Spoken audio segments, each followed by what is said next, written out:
Can you feel that? Yeah. This is Joe Hakos. This is the Conservative Syndicate. Yeah, you are here today. Thank you. Again, John Matthews, the Mad Prophet, is out there. He's on vacation. And we wish him still safe journeys on his trip while him and the wife are out having fun.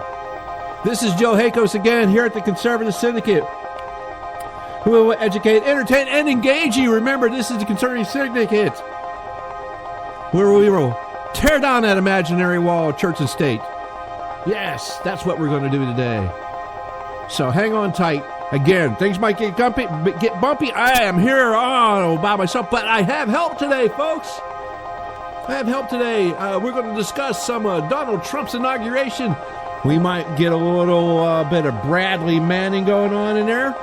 And what we're going to do, and we got one of our friends, Scott Faulkner, is going to be on. I believe the second hour, Scott's going to be here.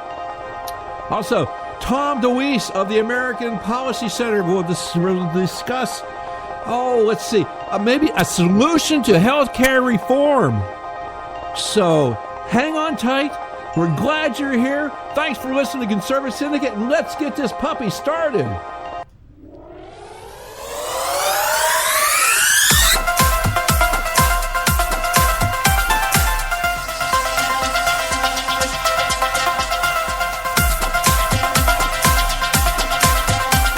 I think the big problem this country has is being politically correct. I've been challenged by so many people, and I don't frankly have time for total political correctness. And to be honest with you, this country doesn't have time either. Yes, political correctness is out. American exceptionalism is back, ready to re-empower our republic as one nation under God by restoring our unalienable rights of life, liberty, and the pursuit of happiness. This is the Conservative Syndicate, real conservative talk from real conservatives, with your host, John Matthews. The latter-day prophet, baying against the hypocrisies of our time. And Joe Hakos. You want answers! I want the truth! You can't handle the truth! The Conservative Syndicate is comprised of some of the most informed pundits and activists available today. Together we seek to tear down the imaginary wall of separation between church and state through education, information, and engagement on the religion of politics and the politics of religion. And now, your hosts of the nationally acclaimed, globally syndicated Conservative Syndicate, John Matthews and Joe Hakos.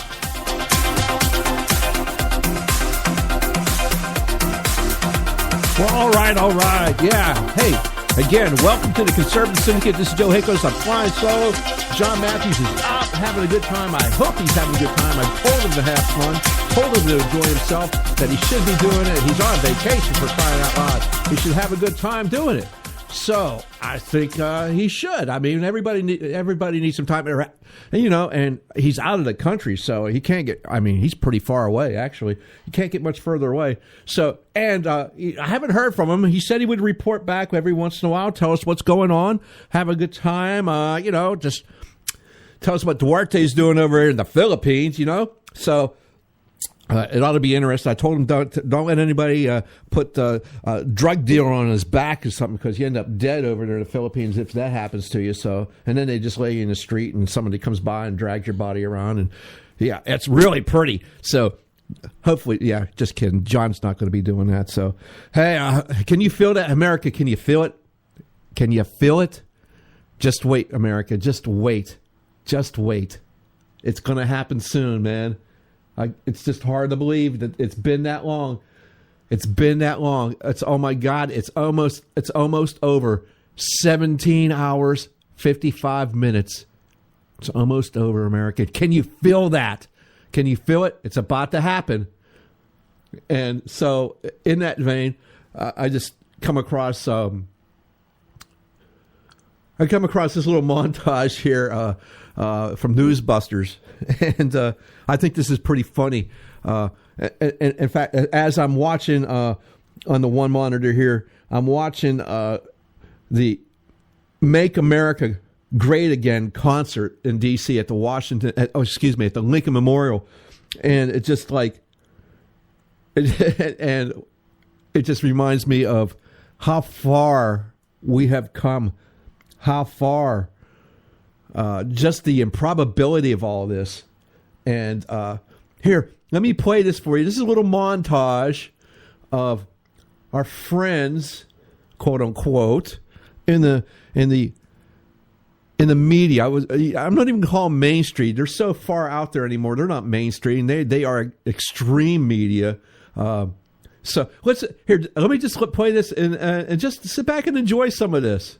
I am officially running for President of the United States. There are no words. How do you even have a straight face right now? There are no words to describe what just happened.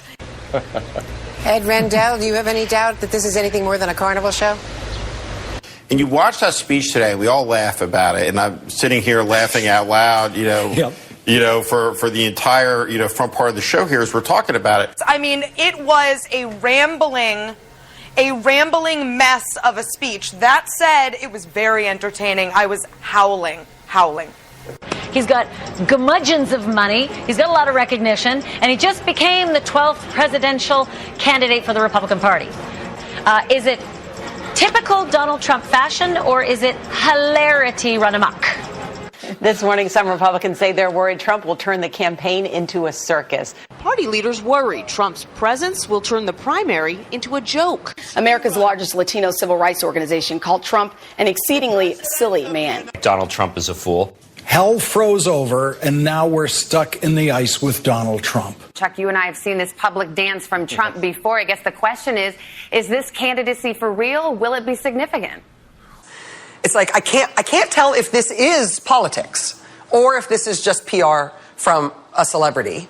For the National Press Corps and other elites, Donald Trump's campaign is a pure vanity exercise and a target ripe for outright mockery or low-level derision. Done. On the one hand, he's a late-night joke. Half an hour, the most beautifully ridiculous jibber-jabber. On the other, he's the proverbial skunk at the garden party. How does the Republican Party handle a political streaker who knows how to get attention? Sadly, the biggest buzz surrounds Donald Trump. How to take Donald Trump? Well, consider the newspapers this morning, at least the tabloids. The Daily News considers Trump a clown. The New York Post considers Trump a rich guy who could make it to the White House. I do not hate Donald Trump, but I do not take him seriously. I thought, everything that was garish and ridiculous about him was fully on display. Unconventional? Will people who love him love it? Yeah, but will it get him anywhere close to becoming the nominee or the president of the United States? I think not. I think there is a vein for him to tap, and he's going to get some serious votes. He can't win, but he can get a lot of votes. While no one expects Trump to get close to winning the nomination, that doesn't mean that they're happy he's in. I mean, this is the problem with Donald Trump for Republicans. Of course, he's not going to win. He probably will make the main stage. He'll be one of the top 10 vote getters just because of name recognition and our obsession with stardom. The problem is he's going to be a flamethrower. He has nothing to lose. But he says the most provocative things, like when Mexico sends its people, they're bringing drugs, they're bringing crime, they're rapists, and some, I assume, are good people.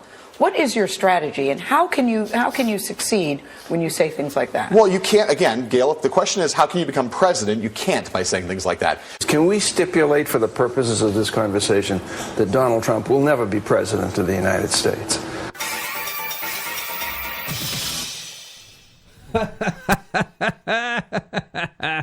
Oh, yeah, he can't win. He can't win. The Republicans are stuck with him. He can't do nothing. Well, guess what? Don't you just love that? He can't win. Yeah, he beat all the Republicans.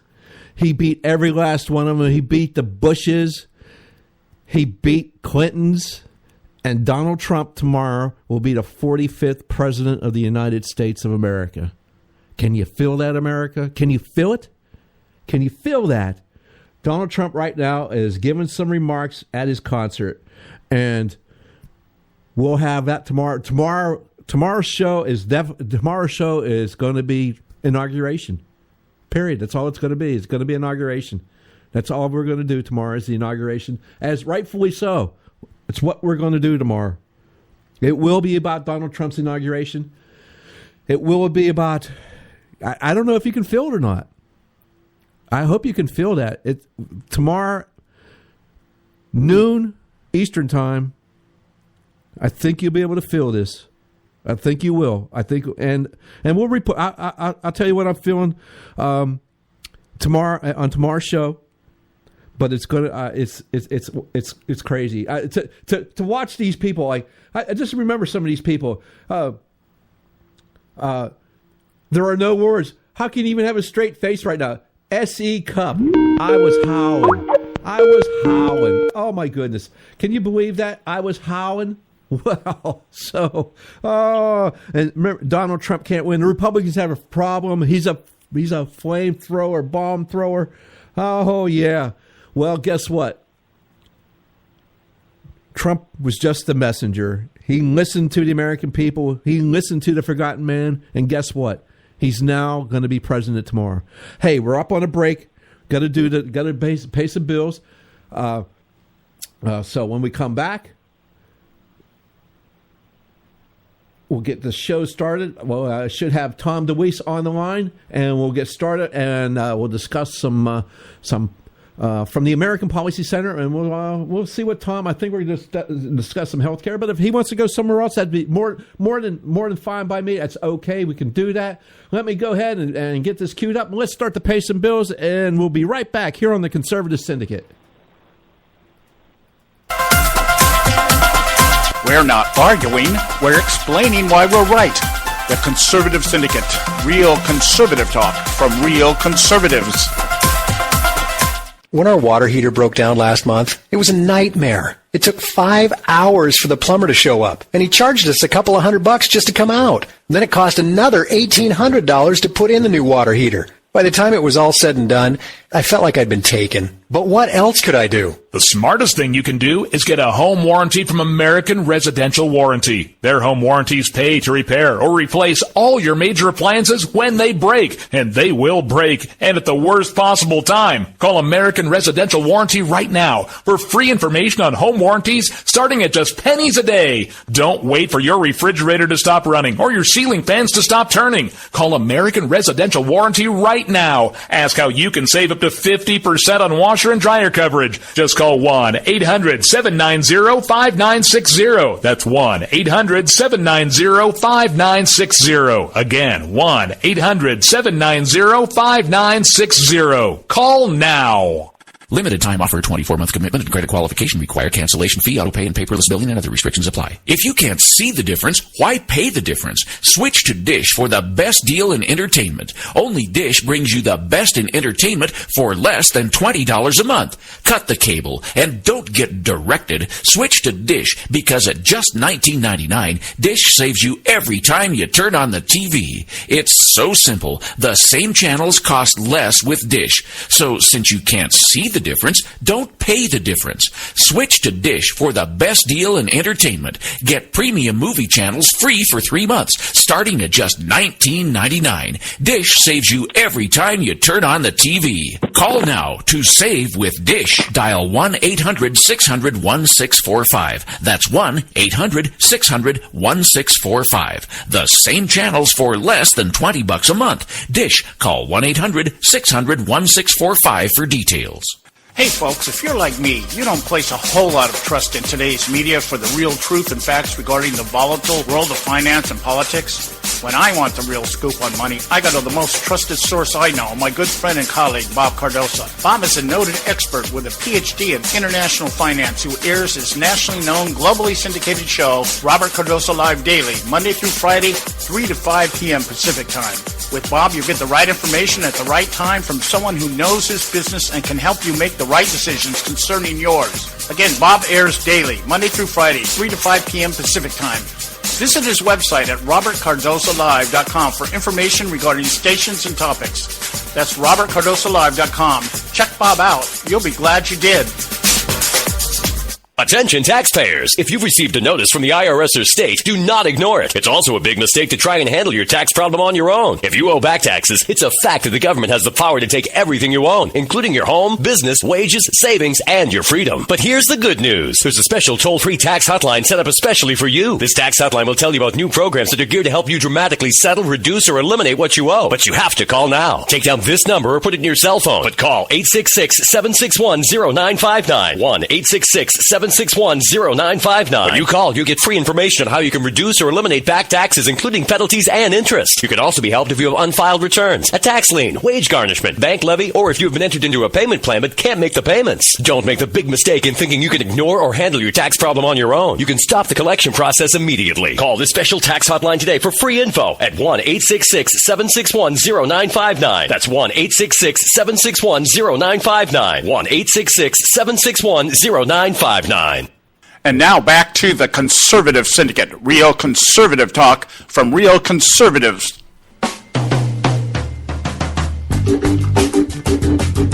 Okay, folks, okay. Hey, we are back. You're back. Joe Hickos here on the Conservative Syndicate. Glad you could make it once again.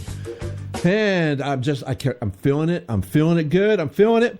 I believe I have on the line with me right now Tom DeWeese. If not, I've got somebody else that I don't know who that is, and I let him on the show, and I don't know who it is. So, Tom, is that you, sir? That is me, Joe. Absolutely. All right. Good. At least I'm glad it's you, because if it was a stranger, I wouldn't know what we'd be doing. It could be mayhem here. Tom, how you doing today? I'm doing great.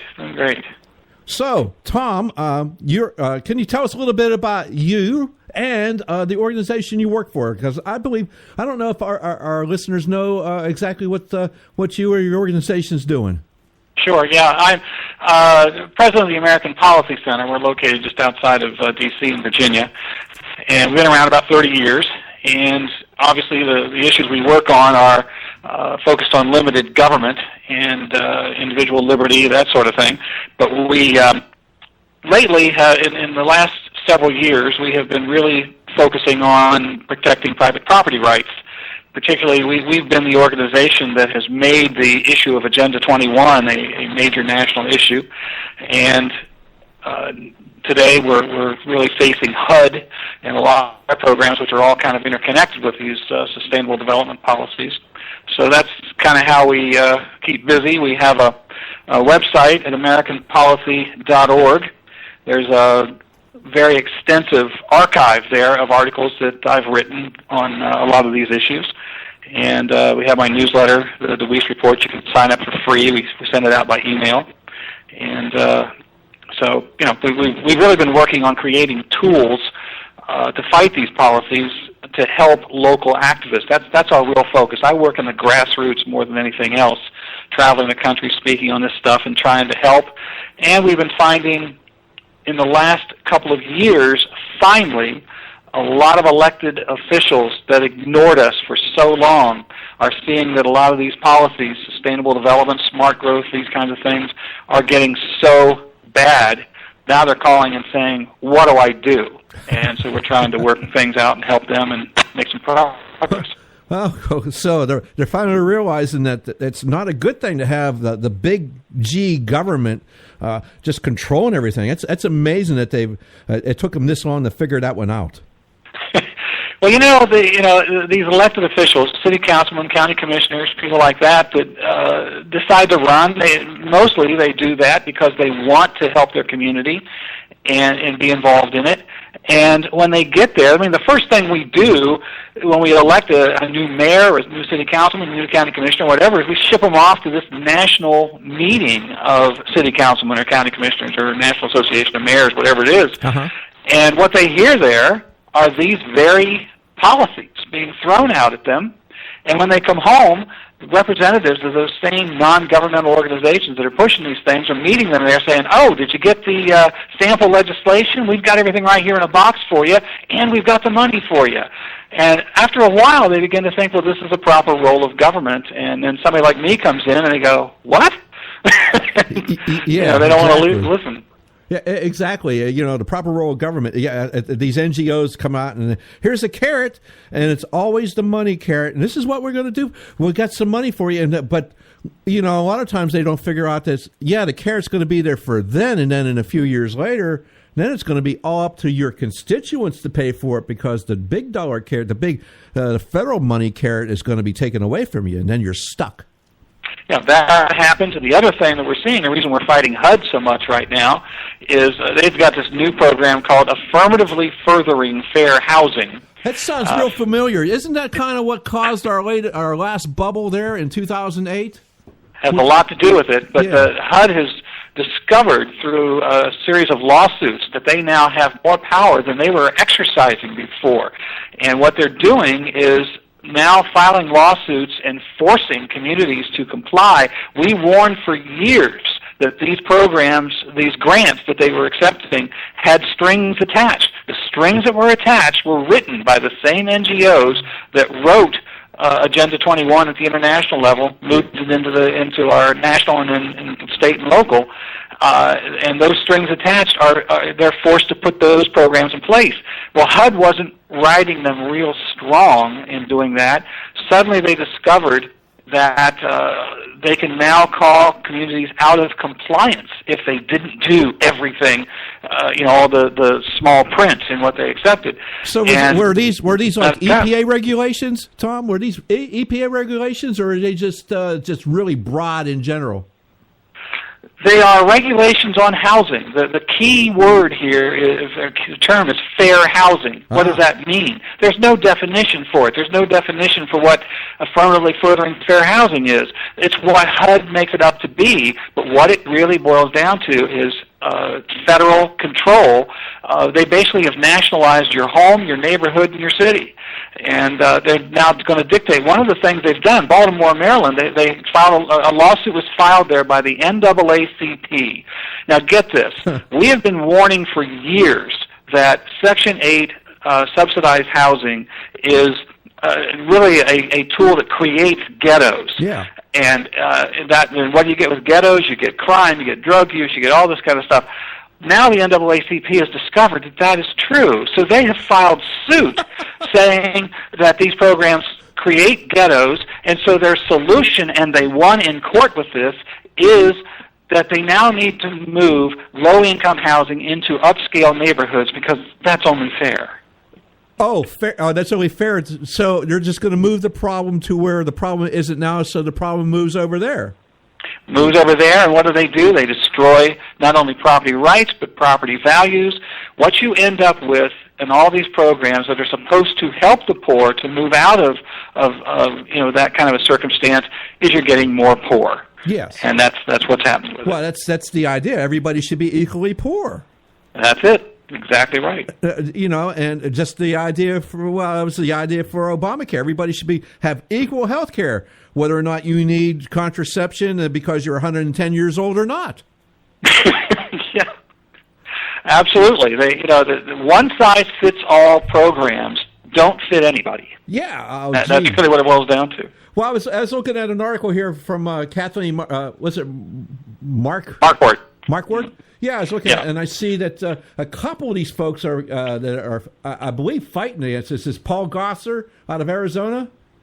Yes. Yeah, I actually know one of his staffers here used to live around me, so I'm glad to see that maybe they're keeping these guys on their toes, and maybe they can drive some of this stuff away. Now, you say you're right outside of D.C., so you're not actually in the bubble? I'm out far enough that I can breathe the air clean without all the hot air that comes from there, but I'm close enough to lob what I need to their way. So on a bad day, you can kind of smell the stench. Yeah. Stay inside, Well, let me explain to you a little bit, because you brought up the Gosser thing, and Senator Mike Lee from Utah was the other. Uh-huh. The two of them, when they had the omnibus spending bill a few months ago, their plan was to put legislation passed in both houses to defund this AFFH program from HUD. So let's tell the folks what that actually is. That's the affirmatively furthering fair housing rule that we've been talking about. Bringing all this in there, and so at the last minute, Paul Ryan betrayed them and took that language out of the omnibus spending bill, so it wouldn't be defunded. Not only that, they gave HUD several billion more dollars for their budget. So we move on. Yeah. So do we see? Let's see. That's a Ben Carson thing, isn't it? Ben Carson is going to be the Secretary of HUD, and I have been recommended to be an advisor to him.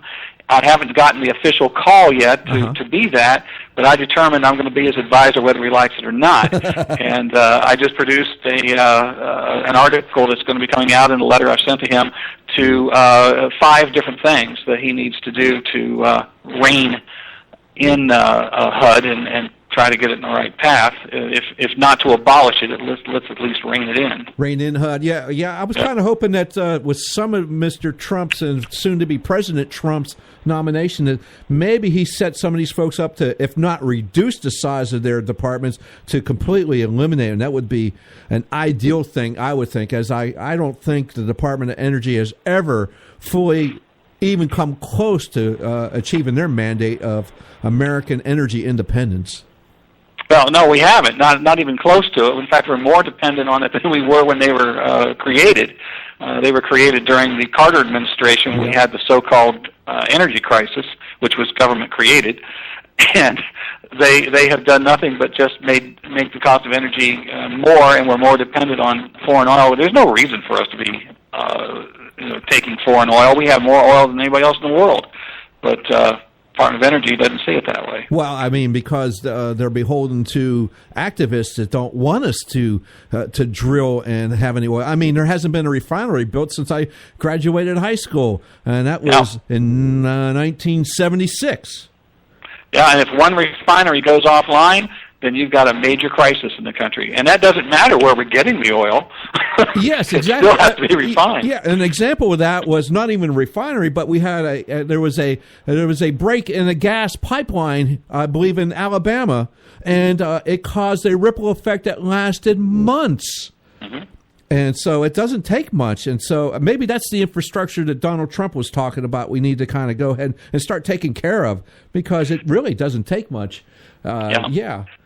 And I'm hopeful that, I understand that Donald Trump is not a quote-unquote movement conservative.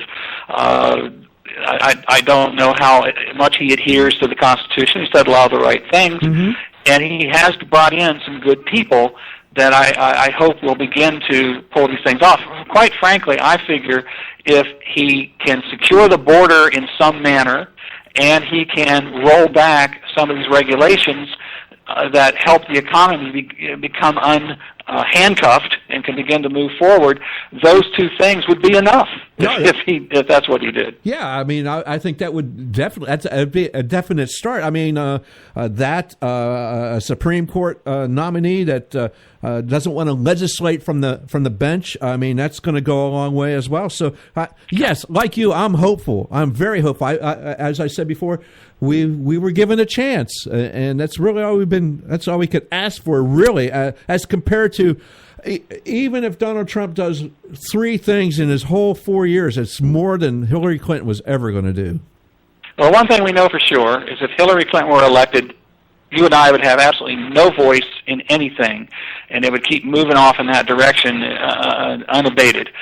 With Donald Trump, we have a possibility of that. And, yes. And as I said, I've seen some of the people, there's some people in the transition team I knew personally are dedicated people, and that was a real comfort to know that they were there and helping to put this administration together. So, that's a good thing to look forward to, and that's what I'm going to try to do. But healthcare, I guess, is the issue that we want to focus on, and it's a major part of this. The reason, one of the main reasons that we have such a terrible situation with jobs, people can't get work, so forth, is because of Obamacare. Yeah. That provision in there that tells businesses that they have to provide full-time workers coverage that they can't afford to do. Businesses all over the country, as big as Walmart, are bringing in people in part-time, keeping them under so many hours. And so people are having to have 2 and 3 part-time jobs just to live. Yes, exactly. Take that off, and that'll change the job situation. Yeah, I think that's exactly. That'll become that'll unbridle the American economy, and And yeah, you're absolutely right. I mean, he created jobs, but these jobs, I mean, they redefined what full-time employment was during the Obama administration. And so keep this stuff in mind, Tom. We got to go ahead and we got to take a break. We got to pay some bills. We got about a few 5 minutes worth of commercials to play. But when we come back, keep that in mind. And I'd like to hear your 5-point plan that you had for the HUD secretary. So, folks, this is Joe Hakos with Tom DeWeese here on the Conservative Syndicate. We'll be right back. Red State Talk Radio, WRS Cleveland. Hey, I'll make you a deal. Give me 60 seconds and I'll give you directions to the Fountain of Youth. Okay, I'm joking. Well, kind of joking. No fountains, but youth, I got Nature's Youth and their premier anti-aging product, Nature's Youth RSF. With your sensible diet and exercise plan, Nature's Youth RSF can help you look and feel better. RSF is an all-natural amino acid supplement that supports your body to naturally increase HGH levels without any synthetic hormones. And elevated HGH levels can contribute to increased energy, improved libido, reduced body fat, and improved exercise capacity. Let's be honest, who doesn't want to look and feel younger? Visit the newly designed website at naturesyouth.com or call 800-333-6923. That's 800-333-6923 and like them on Facebook and you'll be included in contests and exclusive offers. What a deal. Oh, speaking of deals, my time's about up. 800-333-6923 or naturesyouth.com. Who needs a fountain anyway? Call today. Extend your life with Extendovite. When I had a heart attack at 42, I was not sure what the future held. But a year later, the doctors could find nothing wrong with me and took me off all my medication. What did I do? I took a herbal mixture of garlic, cayenne, and a few other herbs mixed in liquid form. I now call this Extendovite. I would have never believed that a few simple herbs could actually change my life like they did. Now it's your turn to see what the powers of garlic and cayenne can do for you. For only $69.95 plus shipping and handling for a 2-month supply of either capsules or liquid, you too can begin on your path to better health. For more information, call 1-877-928-8822. That's 1-877-928-8822. Or visit our website at heartdrop.com. Extend your life with Extendovite. I've owned my company for 14 years now, and I can tell you that payroll is a 4-letter word. I hate doing it. It eats up hours I don't have, and it costs me money I could be saving. But my accountant's too expensive, and I'm not sure who to call. But I know I need help. We're Paychex, and we take all the hassles out of small business payroll. We save you time and money. It's easy. Call, fax, or give us your payroll information securely online, and we take care of the rest. We calculate the correct taxes, manage payments and direct deposits. We even send out your checks. Payroll doesn't need to be a 4-letter word anymore. We're so sure that we can save you time and money that we'll give you a month's payroll free. Just for calling 877-663-3830. Get 1 month's payroll for free. Call Paychex right now. 877-663-3830. That's 877-663-3830. Hey, I don't back anybody unless I believe in them. And I do believe in the value of investing in gold and silver. And the company I trust to buy my gold and silver from is Swiss America. I've been working with them for nearly a decade. I trust them, and you can too. Swiss America will help you sort through and find the best options available when you're considering investing in gold and silver coins. Listen, for over 30 years, Swiss America has been offering Americans what they want in their investments: safety, liquidity, quality, reliability, and a potential profit. Gold and silver have a place in every investor's portfolio. So, why not let Swiss America help you diversify your investment portfolio now? Call now for free information. 800-978-3907, 800-978-3907, 800-978-3907, 800-978-3907. Individuals and businesses with tax problems, listen carefully. Do you feel like you're losing control of your finances? If you owe over $10,000 in back taxes or have unfiled tax returns, we can help you take back control. The IRS is the largest and most aggressive collection agency in the world, and they can seize your bank accounts, garnish your paycheck, close your business, and file criminal charges. Take control of your tax problem now by calling the experts at U.S. Tax Shield and take advantage of the Fresh Start program and new laws that may allow us to negotiate a settlement for the lowest amount possible. Our team of tax attorneys and enrolled agents can stop collections and get you protected so you can take control of your financial future. U.S. Tax Shield offers a price protection guaranteed quote to get you protected today. U.S. Tax Shield is A+ rated with the Better Business Bureau, so call now. 800-380-2906. That's 800-380-2906. U.S. Tax Shield. 800-380-2906. Am I not speaking English?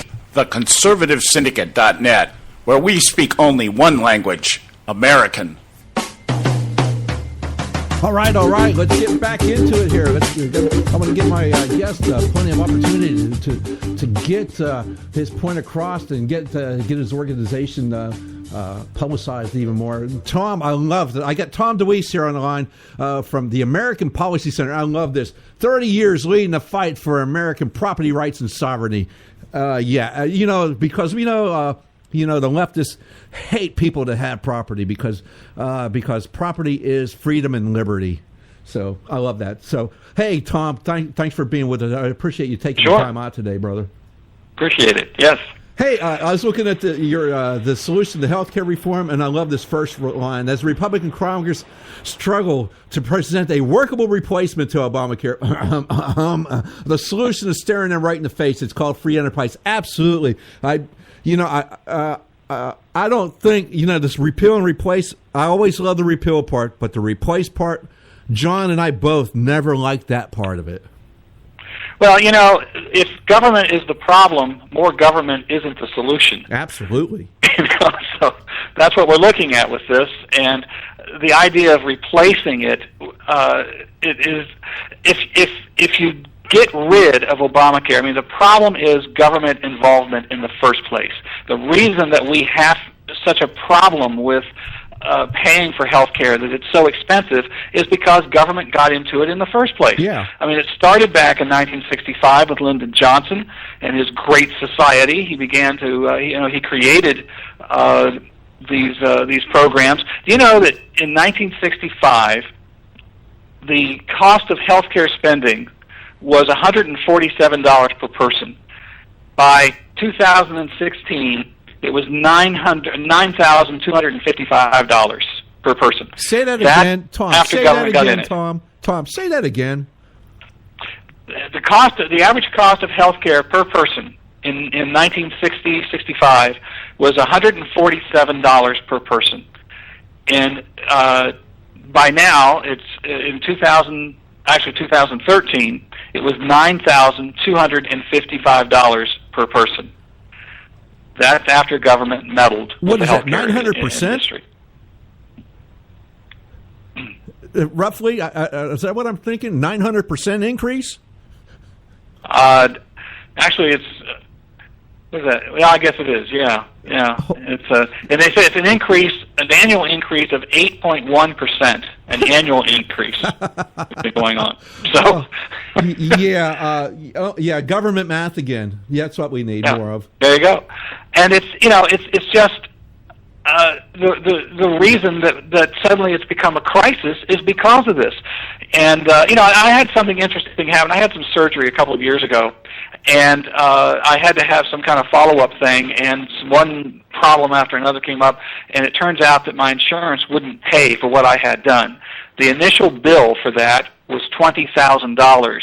When the hospital saw that I didn't have insurance to cover that, they lowered it to $14,000. Now, I find that very interesting. that is interesting. The insurance companies, they pay the higher price. If the insurance is paying for it, that's what they would pay. So that just shows you how it's inflated, and that's happened over time. Time after time after time, that's the way that healthcare rose. Rules, regulations, and demands on how much the government will pay, well, then the doctors and the hospitals raise their prices to meet that so that they get what they want it to be.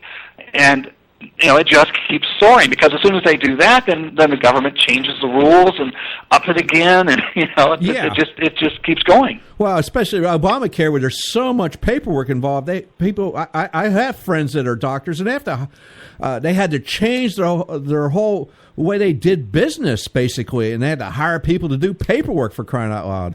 Yeah, and they've got these regulations telling them what kind of services they have to perform, how they do it.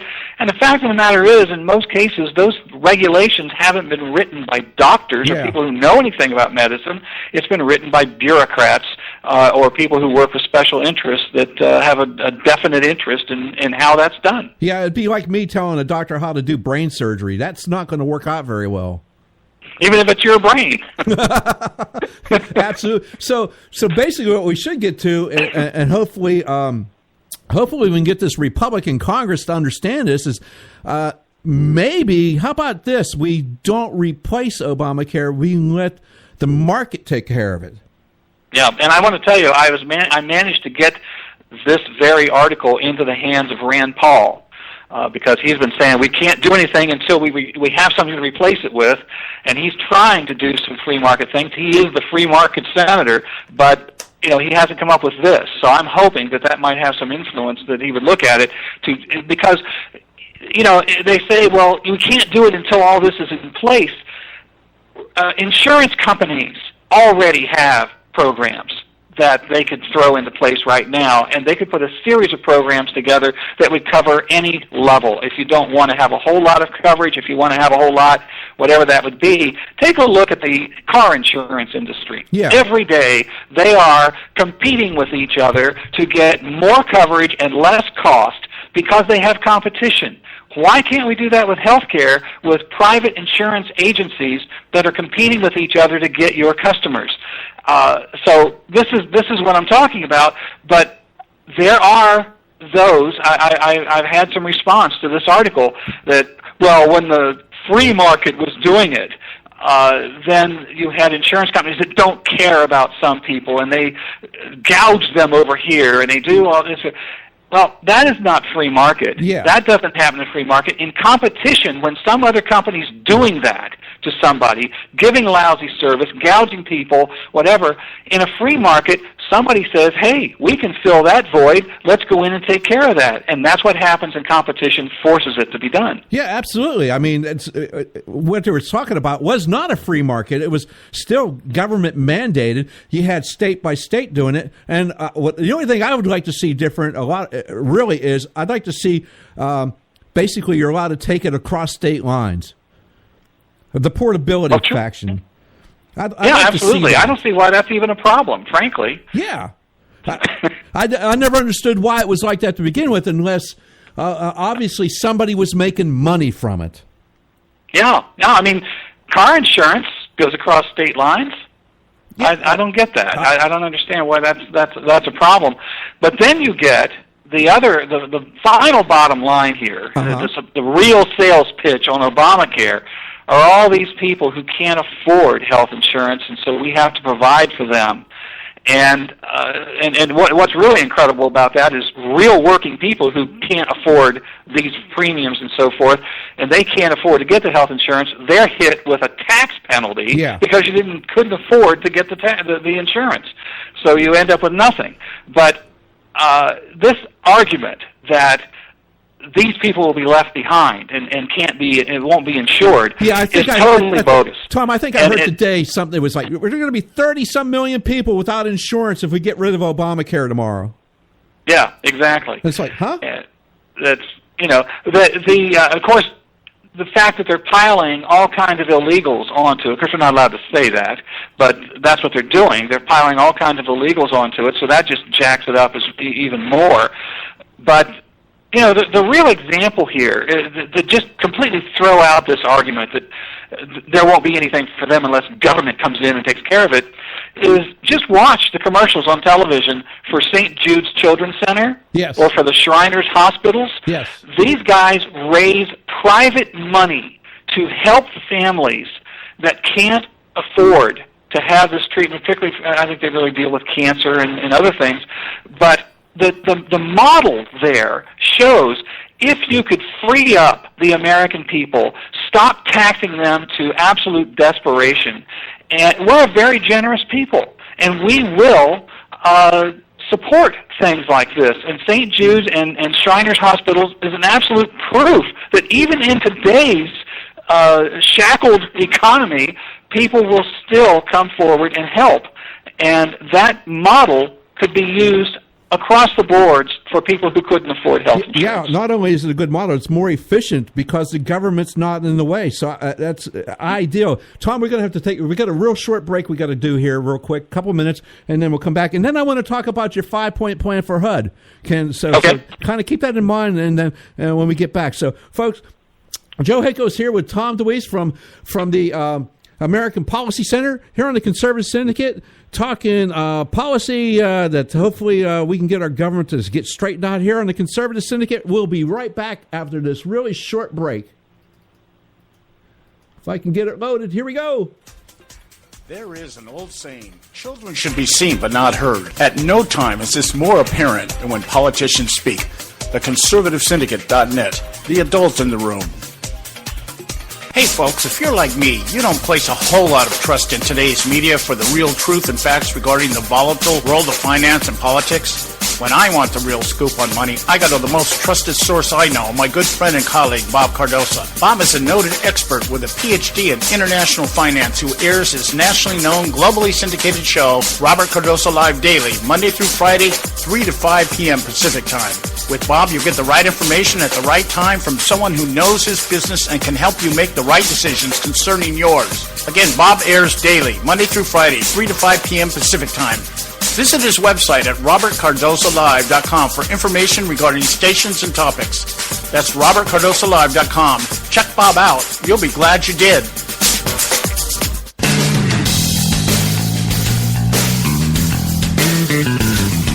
History affirms a vibrant civil society thrives on freedom of conscience, religion, and choice.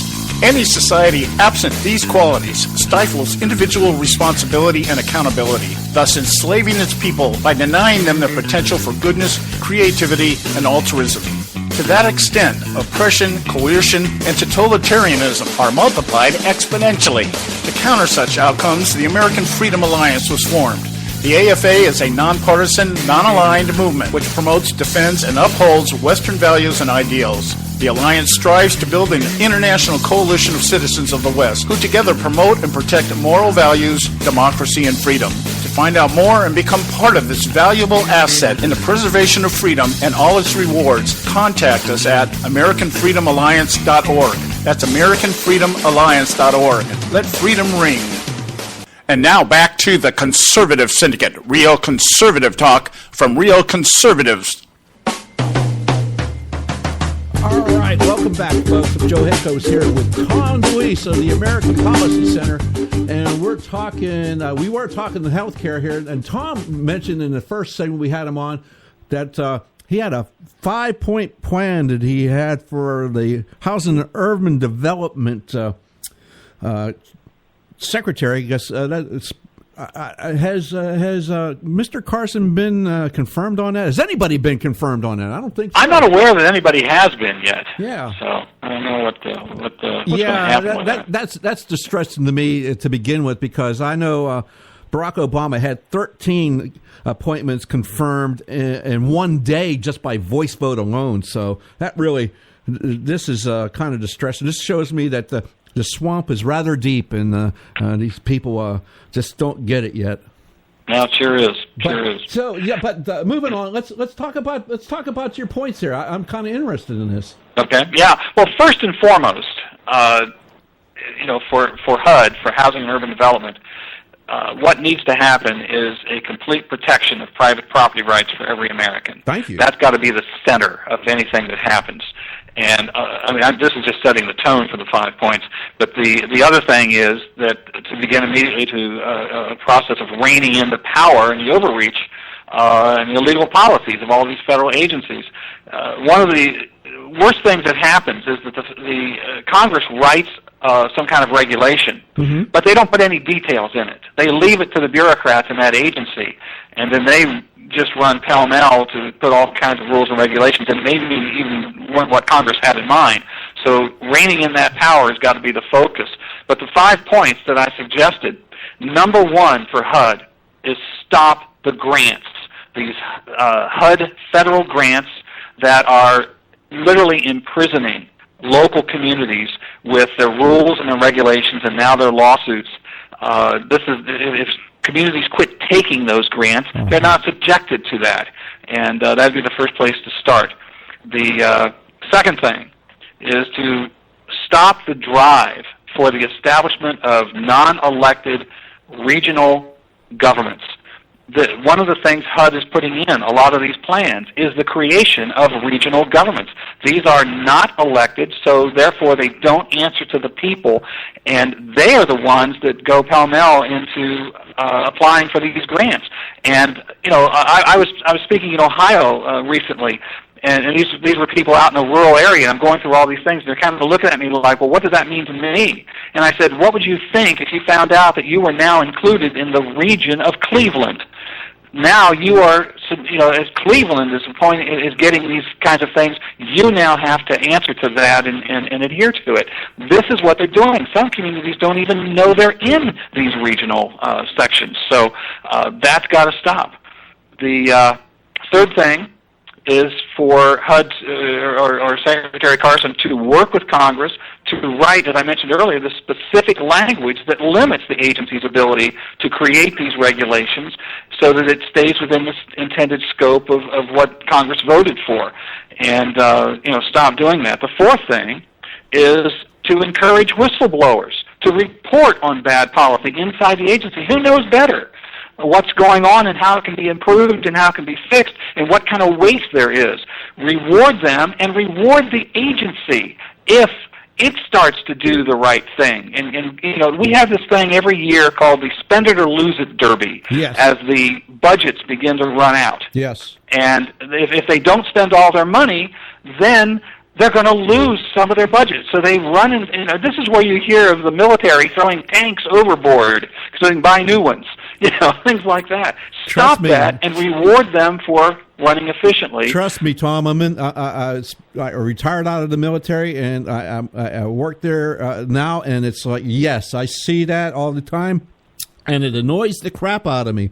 It's my tax dollars, too. So sure, absolutely. It's total waste. That. Total insanity is what it is. And then the fifth thing is this affirmatively furthering fair housing rule that I've been talking about, which is this absolute massive overreach by HUD. Uh-huh. It's literally changing, social engineering our neighborhoods and destroying property rights and property values. This has got to be done away with. And Donald Trump promised, if he got in, that he was going to defund this. And he needs to work with Senator Mike Lee and Congressman Gosser to get legislation passed to defund this and end it. This is one of the number one alligators that have to be eliminated in the swamp. So it sounds like they got to get that and roll it over Speaker Ryan to make that happen, because it sounds like he's in bed with these folks to make this kind of thing happen, and he doesn't want to reduce the size of government. He wants the government to control it. Well, I just, their rhetoric since Trump's been elected is all this strong talk of what we're going to do and everything. But they sit there, even now, as Obama had rushed a bunch of stuff through at the last minute, they sit there and let it happen without standing up and saying no. Yeah. And I don't know what anybody thinks the culture is going to change there. We've got to put the pressure on these guys to make sure that Trump keeps his promises. And I think this is the thing. I'm afraid too many people are going to stand back now and say, well, he's president, I don't have to worry about this stuff anymore. We have got to keep their feet to the fire every step of the way to make sure that he does what he promised. Yeah, absolutely. I know people, I did too. I took a nice deep breath and sigh and say, whew, thank goodness we don't have Hillary Clinton. But I do realize that this is not over, because these people aren't going anywhere. They want big government. In fact, if we don't rein them in fact, I would like to see them get rid of it all and set their agenda back 200 years if we could go that far, because they're going to they just they just hit the pause button and waiting for them to get back into power so they can hit the play button again and go for it. Now, well, Trump said he was going to, Obamacare was going to be gone. And now you've got Senate Majority Leader John Cronin, who said recently at a press conference, we're talking about a 3-year transition now. Yeah. And Lamar Alexander starts talking about, delays and so forth. This cannot be. We have got to get their feet to the fire. And what I'm hearing is that not a whole lot of people are calling their congressmen and their senators about repealing Obamacare or any of these other things. And so they're not feeling that heat. We've got to make them feel the heat. So we got to, definitely got to get on board again and get these people. Again, that's a grassroots effort where nobody's out there going to pay you $2,500 to call your congressman like these folks are paying people to go protest the inauguration. So definitely, it's a grassroots, and we got to get people in more. If you got involved, you need to stay involved. I that's a sentiment I wholeheartedly endorse. Yeah, I think the most exciting thing about this election was that the grassroots American people rose up, fed up with what was going on, and said, we're not going to put up with this anymore. And if Trump does what he promised and he adheres to that, great. But if he doesn't, he's going to have a whole lot of angry people. What I'm excited about is that people did get involved, and they are excited about being involved, and I see an uptick in activism, and I intend to keep pushing that and in communities across the country, and that's what's got to be done. Absolutely, and we're going to do the same here. And what I like is maybe, just maybe, Mr. Trump will use that pulpit that he has, and when these people in Congress don't get the idea, like he's already done, he said, no, we're not waiting 4 years to do this. We're not waiting 3 years.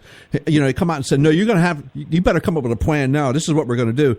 Hopefully he can use that pulpit, that bully pulpit, to get these people and get them to work with him, because, the first 100 days, and the first 2 years, really, when you get down to actually the first year and a half, it's about all he has momentum-wise.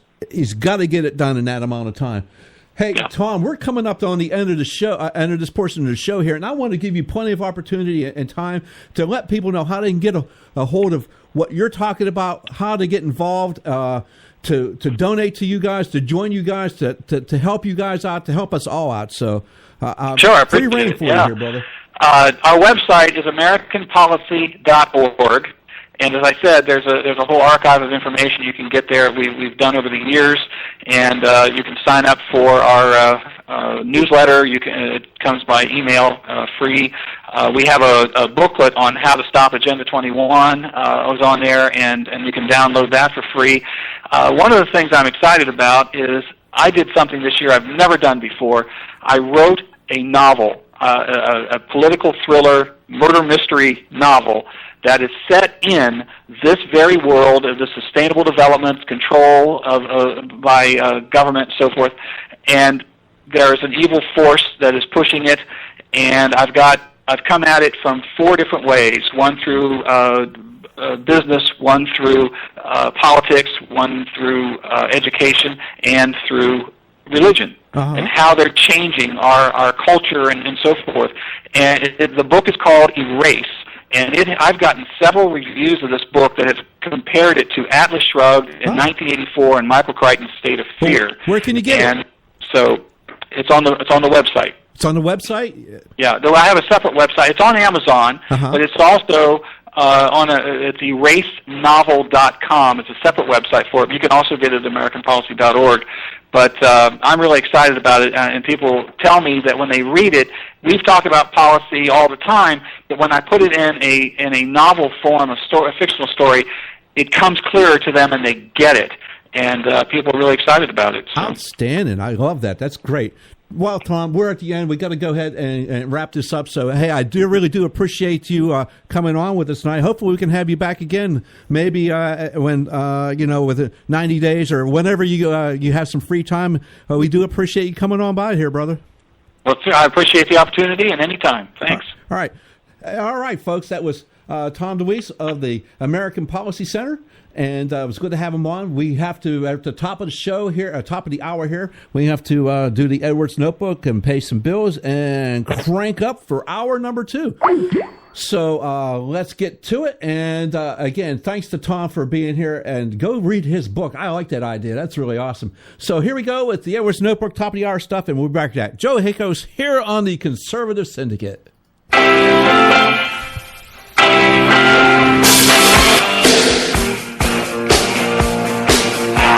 If a group of black Chicago thugs beat up and torture a white guy who supports Donald Trump, who in their right mind gives a rip if the thugs hated their victim or not? Hello, I'm Ron Edwards. On today's page from the Edwards Notebook, the last time I checked, you, myself, and every other American have unalienable rights, which include the right to choose who to support for President of the United States. Our unalienable rights come from God and cannot be obstructed by an abusive government or knuckle-dragging thugs. You have the right to live for your own sake, not according to the will of criminals in or outside of government. It was unbelievable to learn that Chicago law enforcement officials struggled to charge the thugs because they couldn't discern if it was a hate crime. Hate crime! Hate crime! Hate crime! Well, who cares? How about assault and battery for starters? The thugs even had a female cheerleader who recorded those imitators of vicious chimpanzees. I don't care if those black thugs hated their white victim or not. Throw the bums in jail for a long, long time and let them sort out how they feel for decades behind bars. I'm Ron Edwards. Blowing away the myths and revealing the truth. You can continue to blow away the myths with Ron Edwards on Facebook, Twitter, and theronedwards.com.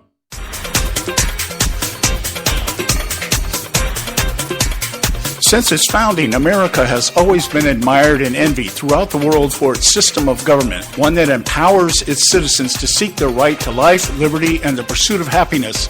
No other country or nation in history has benefited from its diversity simply due to the opportunities available to anyone from anywhere. But there have been and are those who envy our freedom for a very different reason. And today we find ourselves as never before being threatened by this formidable foe intent on our destruction. For this reason, Act for America exists. Act for America is the nation's largest nonprofit, nonpartisan, grassroots national security organization with over 300,000 members and 1,000 chapters focused on educating, engaging, and mobilizing citizens and elected officials to impact legislative outcomes to protect America against terrorism both here and abroad.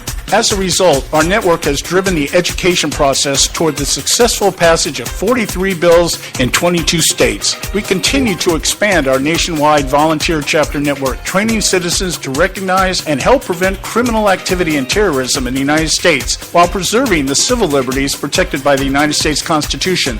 To find out more, check us out at actforamerica.org.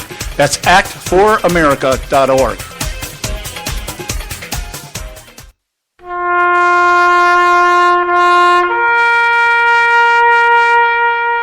Read something recently worth thinking about.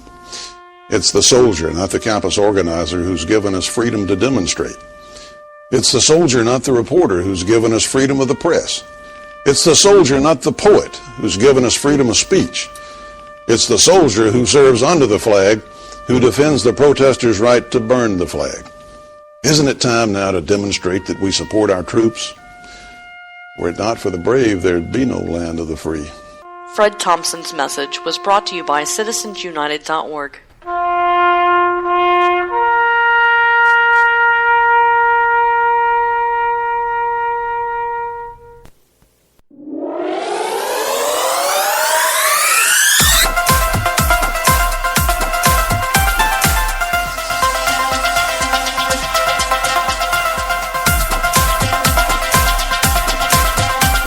I think the big problem this country has is being politically correct. I've been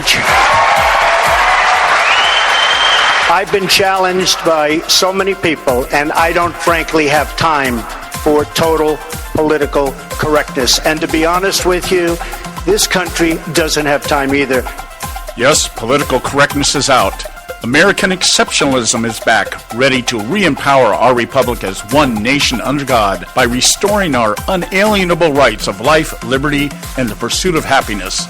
This is the Conservative Syndicate, real conservative talk from real conservatives, with your host, John Matthews. It's a latter-day prophet, baying against the hypocrisies of our time. And Joe Hakos. You want answers! I want the truth! You can't handle the truth! The Conservative Syndicate is comprised of some of the most informed pundits and activists available today. Together we seek to tear down the imaginary wall of separation between church and state through education, information, and engagement on the religion of politics and the politics of religion. And now, your hosts of the nationally acclaimed, globally syndicated Conservative Syndicate, John Matthews and Joe Hakos.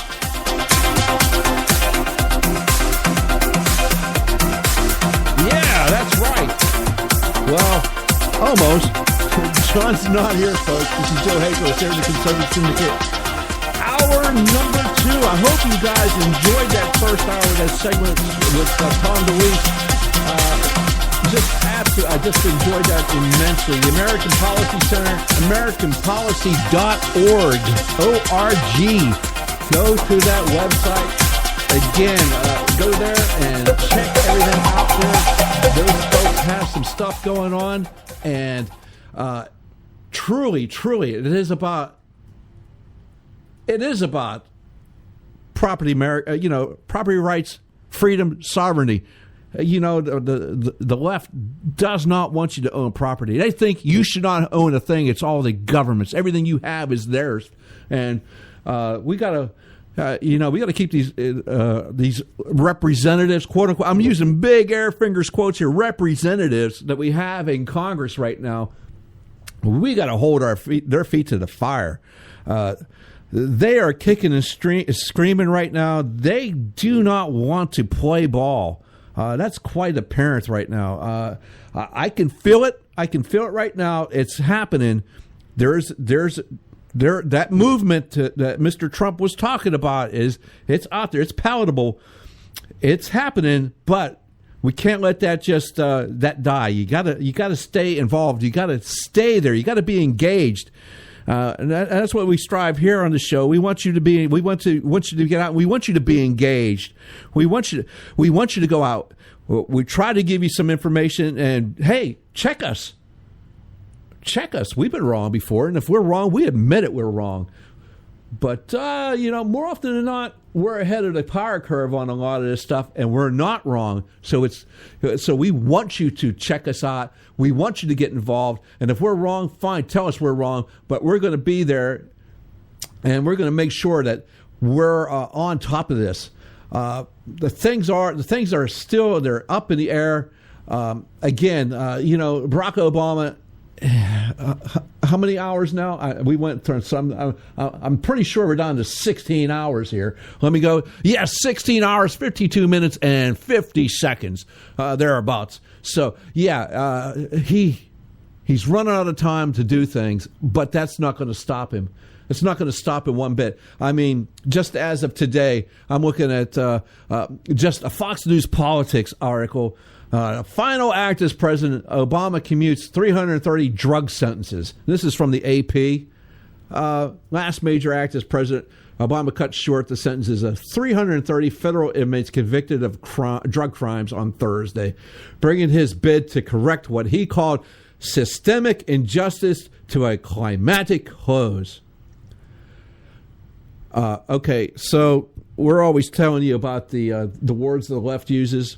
Systemic injustice. Yeah, really? I believe I talked yesterday, and here's a funny thing. I read from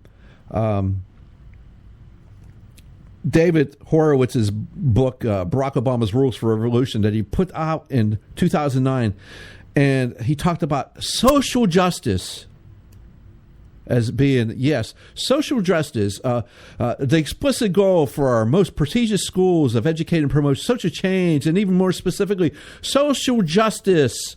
Yeah, I remember hearing, watching a little thing on the news the other day on a report. I can't remember who it was. And they were talking about, the changes in the Army, how they were letting certain members of certain religions use wear beards, wear headdresses, this and that, because of religion. It's part of their religion. And I'm thinking, yeah. And one of the individuals said, that's what he did it for. He joined to serve his country, and so he could battle for social justice. And now I'm thinking, no.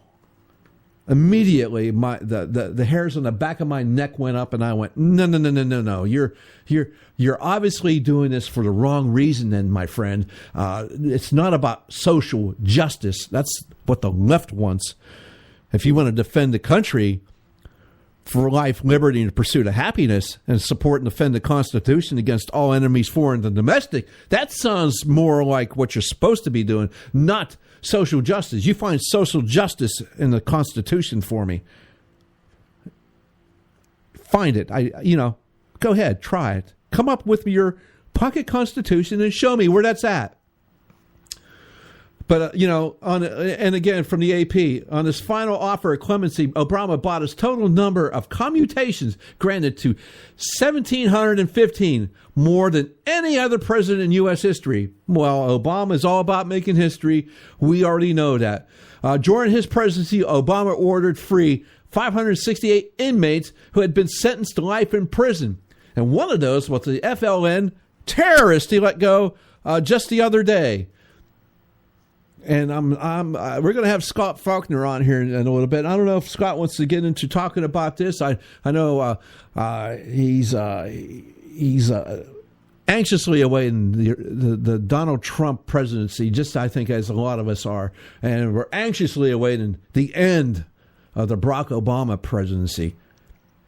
And so that being said, this is our short segment, and so we're going to go to a break. And then when I come back, hopefully Scott Faulkner will be on with us, and so we'll be able to converse with him and have a good conversation here on the Conservative Syndicate. So once again, thanks for being here. We got to pay some bills. We'll be coming right back in just a few minutes. So stand by for the rest of the show.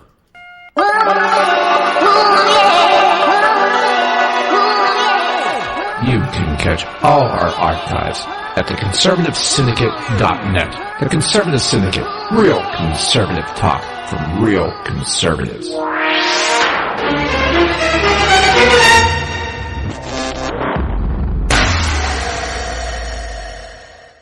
Prices are for base buildings only. May not be available in some areas.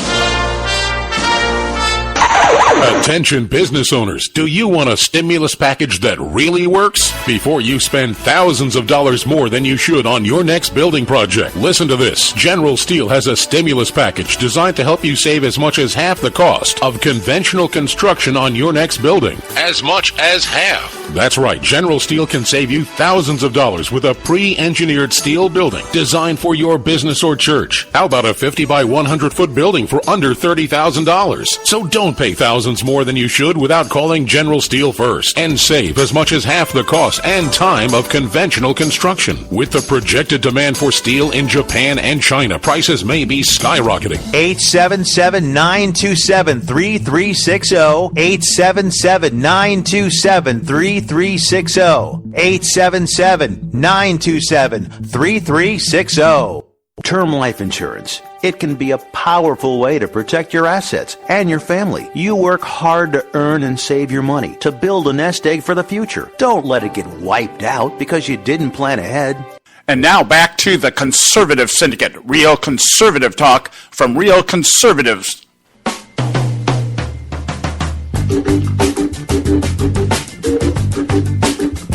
Well, see, this is what happens when you let me control everything.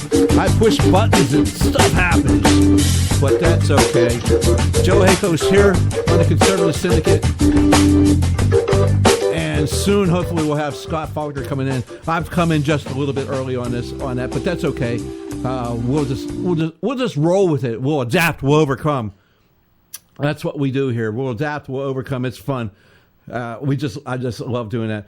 I don't know if you've watched a little bit, but the last few weeks of the Obama administration has been really fun to watch, especially since Barack Obama decided to have Joe Biden go out and give him the Congressional Medal of Freedom.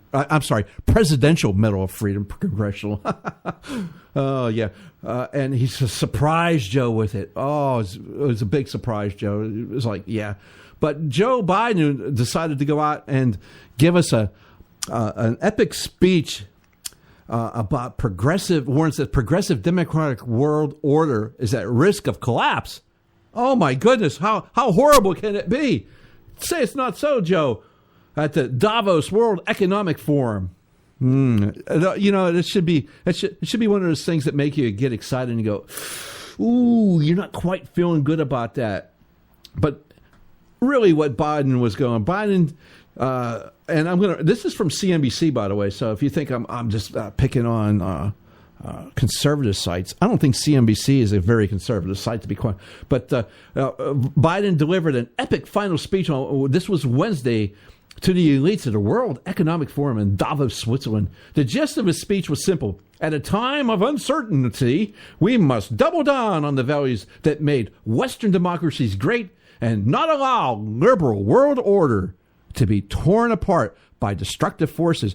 You mean like destructive forces like having sovereign borders and not allowing just people to walk freely into your nation and use the benefits that are usually entitled to citizens, and you just give them to anybody. That kind of destructive forces there, Joe? Is that what you're trying to say? Oh, no, but Putin, Joe went after Russian President Vladimir Putin by name. Said he was using every tool in his power to whittle away at the European project. I didn't know Europe was a project. The European project, really. From what I can remember, Europe's been around for, I don't know, more than a couple years. Yeah, more than a couple years. Oh, my goodness. Excuse us. This is Scott Faulkner. Scott, are you there, sir? Yes, I am. Oh, ladies and gentlemen, Scott Faulkner here. Scott Faulkner here on the Conservative Syndicate. Scott, I was just talking about Joe Biden warning that the end is near at his speech over in Davos, Switzerland, and basically saying it's Putin's fault and look out, everybody, the end is coming, and if you don't stop these people from being nationalistic and such, the liberal, how do you put it? The liberal world order will be torn apart, which is exactly what I'm hoping for. Absolutely, zombie apocalypse. If it was only true. So don't have a red car, right? Because zombies like red. So how you doing, Scott? I'm real fine. I've been enjoying the first day of the Trump inaugural celebrations, and a lot of great moments already. Yes, I'm getting pumped more and more. I'm getting psyched up, and I've been saying on the show. Can you feel it? Can you feel it? It's something in the air here, brother. I'm telling you. I haven't seen this much energy in the real conservative movement since really Reagan's first inaugural. So it's really that special for a lot of us. Yeah. I mean, it's been 8 long years, probably actually a little more, because I realized who Barack Obama was before he became the president. And so I'm more than happy to see him leave. If he would just leave and just go away, that would be great. But I don't think we're going to be that lucky. Unfortunately, he's having his going out of business sale. He just commuted another 330 felons at 2:30 today, and he just keeps on selling us down the road, and he'll be doing it right to the last moment. Yeah. I was just talking about that on the segment prior to you coming on, about him commuting the sentences of those folks. And then I talked yesterday about the FLN guy. I want people to remember that who was cheering that on. Luis Gutierrez, a representative from Illinois, is absolutely out there applauding a domestic terrorist. he's a representative, and he's supposed to support and defend the United States Constitution against all enemies, foreign and domestic, and he's out there absolutely cheering this guy on. Just unbelievable. And again, one of Obama's other going-away presents was he signed an agreement with Cuba to not have extradition. So all of the cop killers and others who are sitting in Cuba, we cannot go after legally. So once again, he's just doing things right up to the last minute. It's unheard of. Oh, yeah, absolutely. Yeah, I know who you're talking about. I can't remember that individual's name. It's a female cop killer, if I do recall. That is correct. Yeah, and I can't remember her name, but yeah, she's been hiding out in Cuba for quite a while. But, you know, absolutely. But Barack Obama said that, well, Cuba doesn't have to do a darn thing to change their ways. We'll just accept them for who they are now and just move on. Yeah, and no, it's just absolutely really something. As we said the other day, abomination.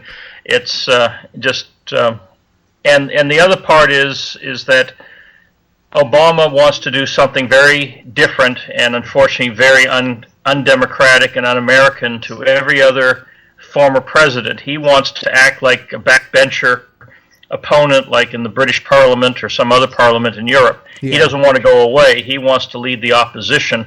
He's not going to, put up houses like Carter or paint like George W. Or he's going to want to be out there. He doesn't want to leave the stage at all. Yeah, exactly. Well, and fortunately, we have a constitutional amendment that says you can only serve 2 terms as president, because this guy would definitely go for as long as he possibly could. Definitely, unbelievable. And then let's not forget the Bradley Manning commutation. Oh yes. And notice I said Bradley Manning and not the name he wants to be called by, because I'm pretty sure those chromosomes are still in place. Well, the other part is this whole contradiction that the liberals are sitting there maybe because Manning is transgendered. They want this person released. I'm sure this person will have a book deal and probably a made-for-TV movie one day. And yet, look at all the things they're trying to do to say, how dare we learn about the DNC emails, or how dare we learn about the Podesta emails. But the Manning emails got people killed. I mean, there were mass slaughters of people who were cooperating or collaborating with us in Afghanistan and other parts of that region. And so this person caused deaths. Yes. And they're going to let this person out. Yeah, but Mr. Obama, former president-to-be Obama, said, well, he paid a price. That was 7 long, hard years for him. I mean, for crying out loud, he can go to bed at night knowing that he did what he thought was right. And also, it's been done many times when you have high-profile prisoners. If they do make money off of a big book deal or movie deal or interview with Vanity Fair or whoever, the money goes into a victim's account to take care and support the people who suffered because of their actions. Uh-huh. And so to commute a sentence of a person that we know is directly linked to people dying and not linking future revenue to victim support, I mean, that the commutation alone is terrible, but to not add any kind of provisos shows, again, just a total callous disregard for the law and for American interests in general. Yeah, speaking of the future, now, again, and you kind of hit upon this with, the secrets that he let out that caused the deaths of people. These people were helping the United States interests, and now who's going to be willing to do that,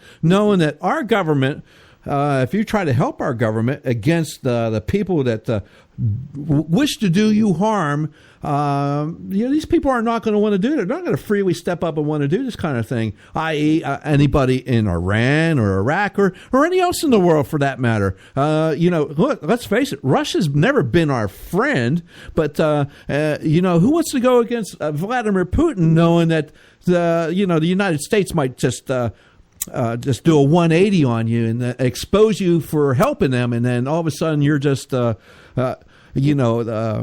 frozen in Siberia, but you're underneath Siberia in some foundation of a nuclear plant. Exactly. And then the other piece of that coin is for people, because some people are saying, well, he was a whistleblower. Well, no. He was an espionage agent. Yes. And so, I mean, if there was some things that he was concerned about, then that would be something he could have gone through the whistleblower route. No, he did espionage. And so in the past, people like that would be shot. They'd be killed. They'd be executed. And so this is another signal we're sending out saying, well, you can conduct espionage that fundamentally damages America in the world, and the best in 7 years, no big deal. I mean, you basically that's like a rap on the fingers. Well, you even have Democrats up on the Senate right now wanting to commute post-mortem the Rosenbergs, and so you've got this whole different compound thing of if we can screw America, if we can help our enemies, let's help them get off. If you expose the Democrats, we want to go after you.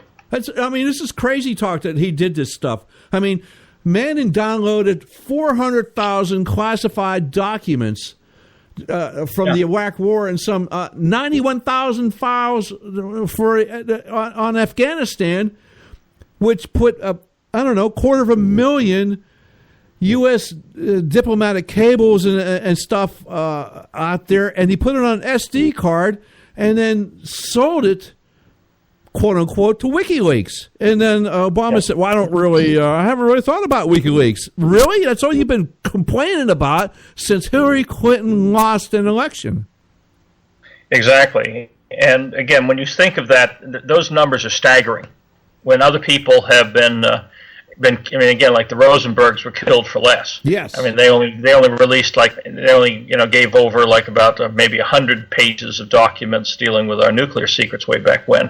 And so the vast scope of this and the repercussions that, as we've talked about, not only are still happening, they'll be happening into the future. And this person's getting off, plus he gets a sex change on the federal dollar, because by not commuting him until May, means our federal government will pay, or our tax dollars will pay for his final surgeries. It's just unbelievable, but I do believe it. I can just understand. And just on a little personal note here, the fact that Bradley Manning did this on an SD card, I can remember as I have to work on government computer networks. Immediately, for a long time, there were issues with the network, and also there's no any kind of USB devices that go on anywhere near a government network because of the threat that you could take this material and it will leave the government's hands. Oh yes, and there are places, even in the U.S. Capitol, where you leave your phone and any other electronic device outside the room. Oh, absolutely, absolutely. These are the ways you operate in order to be fully secure. Absolutely, yes. You cannot take a cell phone, anything, even any kind of Bluetooth device that might have a camera on it, microphones, right, etc. Even if you can disable the camera and the microphone, it's still not allowed inside the sensitive area. But these are things that I don't think former Secretary of State and wannabe presidential candidate Hillary Clinton ever learned. Well, that's the thing, is that we could revisit all of her sordid details, but her disingenuousness knew no bounds and still knows no bounds. And I remember when she was saying, well, I didn't realize this is the kind of stuff you do when you go overseas. Well, back in 2012, I led a scholar delegation through China, and we were telling everybody, because these are scholars from all over the world, that you put your phone on airplane mode, you make sure that there's nothing in your laptop, iPad, or phone before you get into the country, because anything that's on that will be in the hands of China before you leave. Yep, absolutely. And so this is standard briefing, even among NGOs for academics. And so for her to talk as if she never heard of this stuff, that really was, she's either lying through her teeth or stupider than anyone thought. I think it was I think it was lying through her teeth, Scott, honestly. Yeah. Exactly. She was the person that was, again, not to rehash it again, but she was the person that was creating the sensitive material. Exactly. Because just the position she was in as Secretary of State, she was creating it, and so the minute she would do anything, it would be classified material, and so just unbelievable. And the reporting on it, and I think that goes to you. I was looking at your article in Newsmax about the media and how the media is not quite. Forthright, let's just say forthright. And so maybe we can talk a little bit about your article when we come back, because we're going to have to take a break here in just a short bit here. So, all righty. And then if you got anything else, we'll talk about that. But we're going to come up on our break now. So, and like you, I was watching it on a separate monitor here, the inauguration, the concert at the Lincoln Memorial. I am getting psyched. I can't wait for tomorrow to happen. So, hey, Joe Hayco's here with Scott Faulkner here on the Conservative Syndicate. We got to pay some bills, and then we'll be right back. Talk Radio, WRS Cleveland.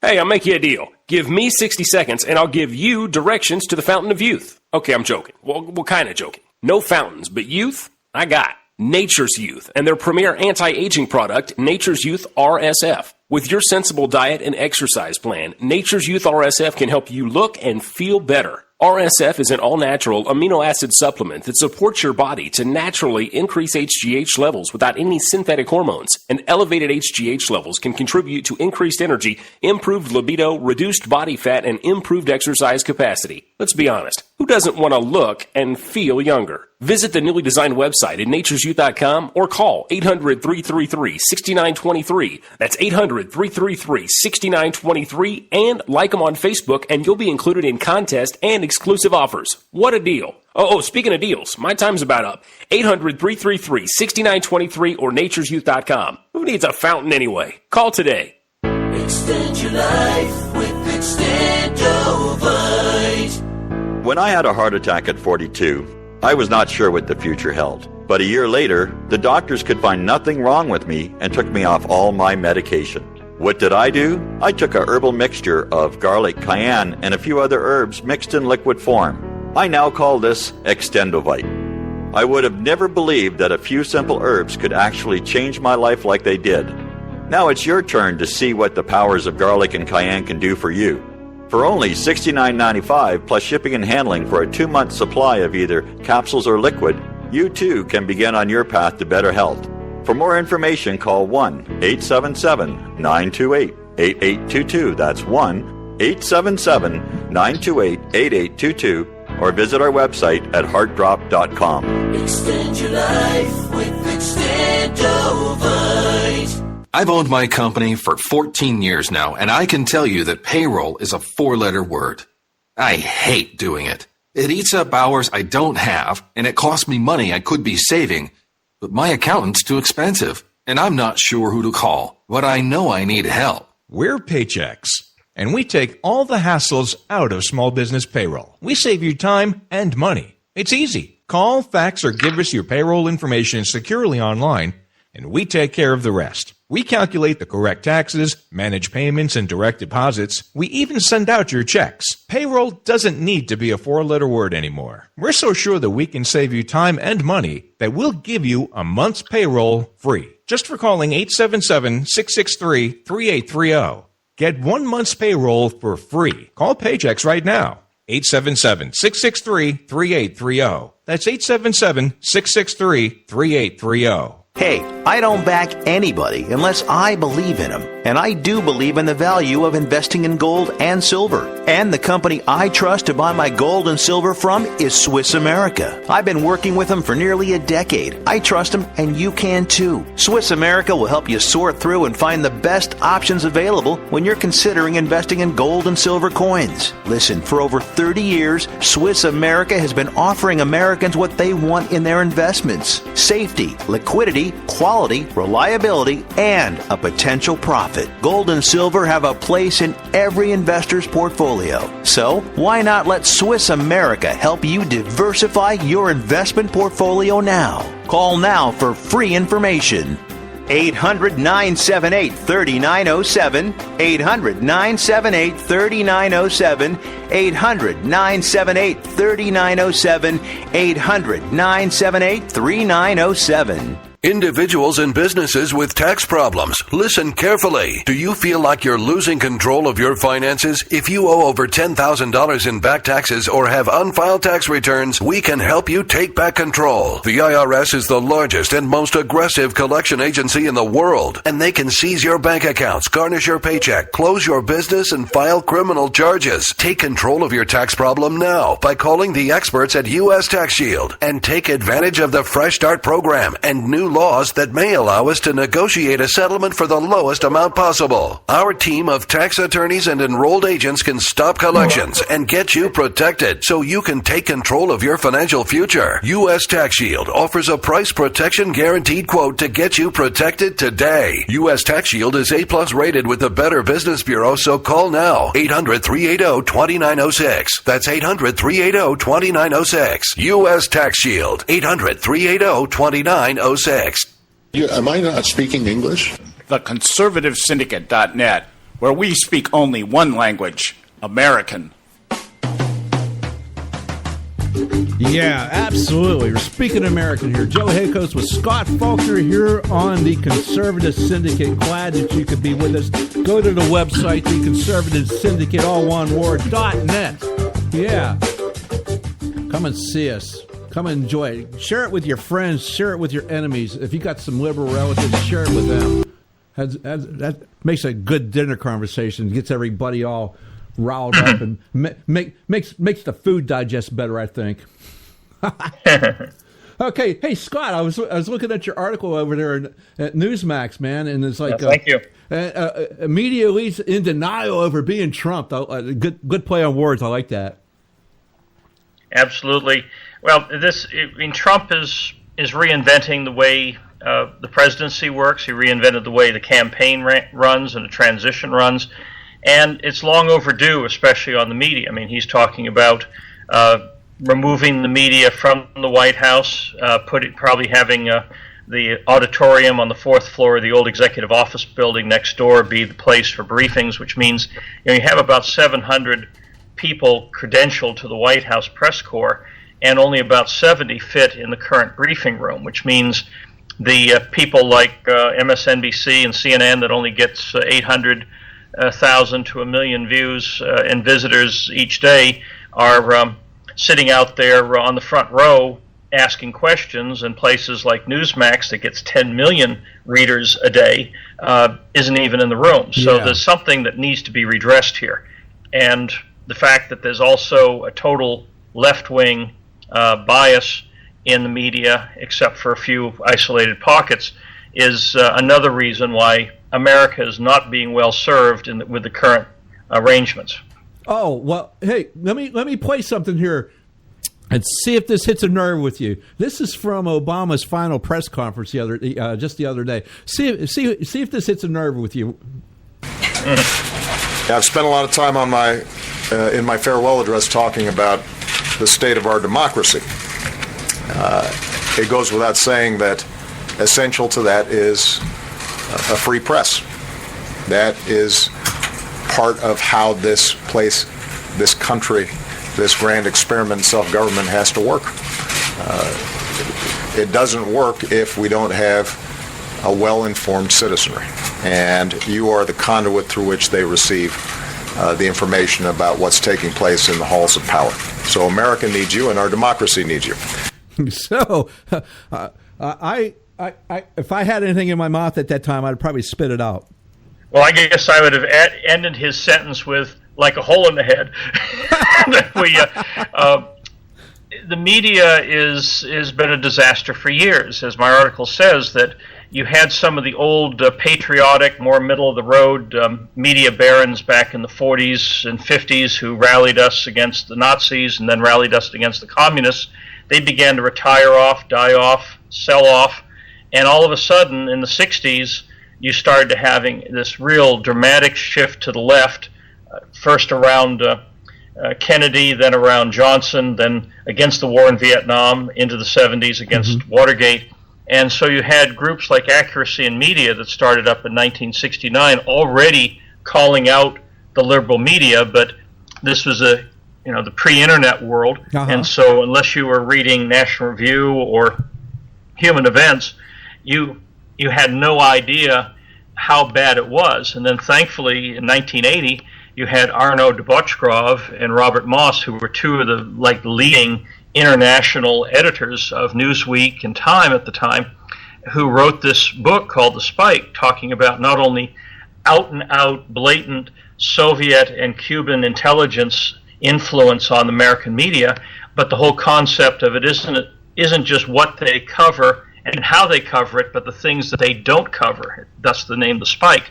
And we see that to this day, that the cone of silence they put around the Islamic threat, the cone of silence they put around how dangerous Black Lives Matter and other radical groups in the United States, the cone of silence they put around anyone who does a terrorist act, and they withhold the name, the photo. They're even them screaming Ali Akbar for sometimes days in order to keep America in the dark. Yeah, well, I think we saw that with, the Journalist. Yes, where they would all collude together, and this is what we're going to say. This is how we're going to say it, and this is the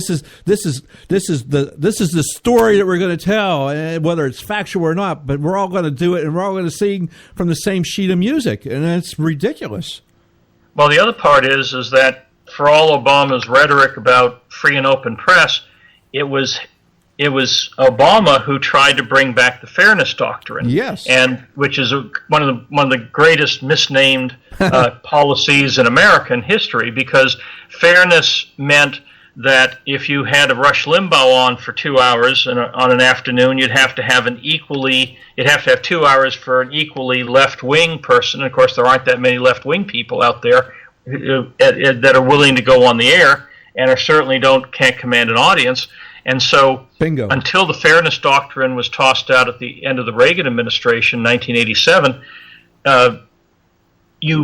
conservative media was kind of bottled up, and that was one of the great liberation moments. And I mean, Limbaugh started up the next year, and then all the other talk radio shows began, and then, of course, the internet came in the mid-'90s and opened up a whole nother world with people like Drudge and Breitbart and all the rest. So Americans can now get their news unadulterated instead of being totally lashed down to the three major broadcast networks and a few of the cable networks that are mostly populated with Democrat operatives masquerading as journalists. Yeah, that's what I enjoyed most about the article, was your little stroll through history lane here about how this all came to be. Because I remember the Fairness Doctrine, and then Obama, and if people recall, his takeover of the FCC. Oh yes, and I think we're talking specifically about that. And, absolutely. So hopefully that'd be one of the things that Mr. Trump takes care of once he enters office. Oh sure. Well, thankfully there are two vacancies right now. In fact, there's a third one because the Wheeler, who's been a long-time left-wing Democrat and one of the main proponents of bringing back the Fairness Doctrine, announced his resignation as of noon tomorrow. And so that gives Trump, of the 5 commissioners, he has 3 slots to fill. And so we have 2 Republicans on there right now, one of whom who might become chairman, a guy named Pai, has been a real real hero trying to stop the fairness doctrine. Absolutely, Ajit Pai. Yes, Ajit Pai. That would be awesome if he could do that, because then we could see some rollback on it, and actually we could see some actual, no kidding, free market happen to the internet. Right now, the government is threatening that whole thing, and I don't understand why they insist on treating the internet as a public utility, because all that is a government monopoly.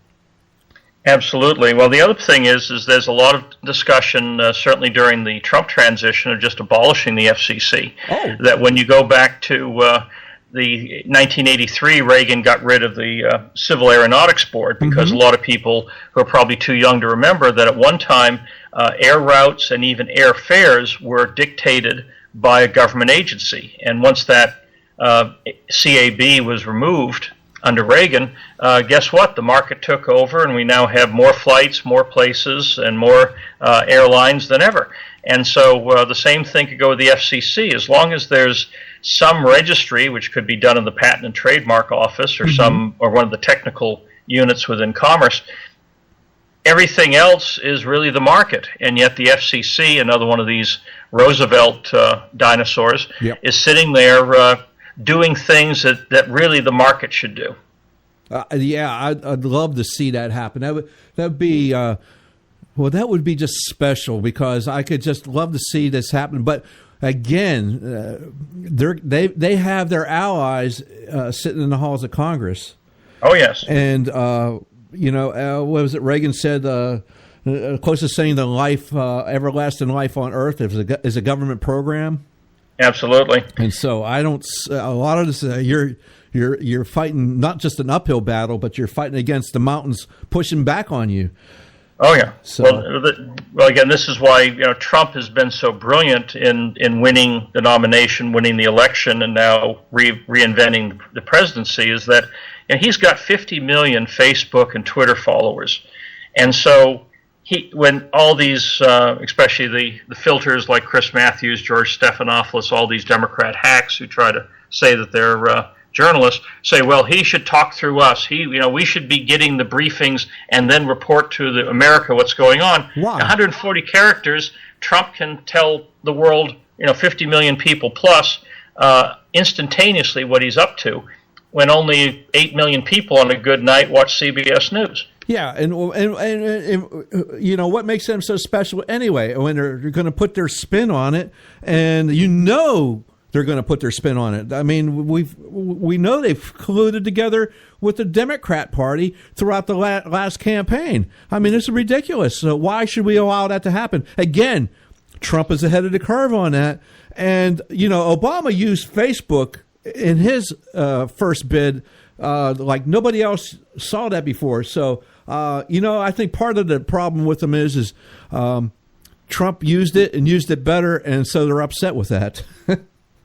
Well, again, there's a woven throughout the entire liberal establishment is a sense of entitlement, that it was their turn to have a woman in the White House, no matter which woman it was. The fact that she was completely corrupt and completely incompetent was, they were just trying to play the identity politics.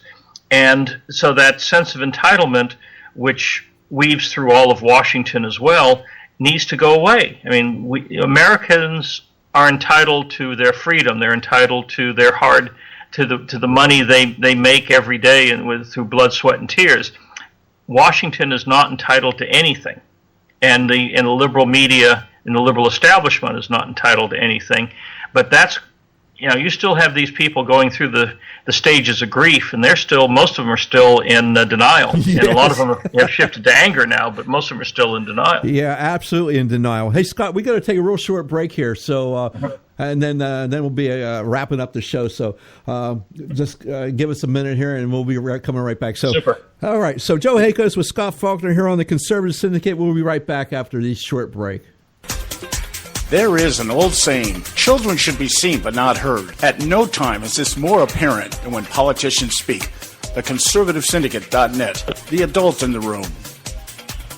Hey folks, if you're like me, you don't place a whole lot of trust in today's media for the real truth and facts regarding the volatile world of finance and politics. When I want the real scoop on money, I go to the most trusted source I know, my good friend and colleague, Bob Cardoso. Bob is a noted expert with a PhD in international finance who airs his nationally known, globally syndicated show, Robert Cardoso Live Daily, Monday through Friday, 3 to 5 p.m. Pacific Time. With Bob, you get the right information at the right time from someone who knows his business and can help you make the right decisions concerning yours. Again, Bob airs daily, Monday through Friday, 3 to 5 p.m. Pacific Time. Visit his website at robertcardosolive.com for information regarding stations and topics. That's robertcardosolive.com. Check Bob out. You'll be glad you did.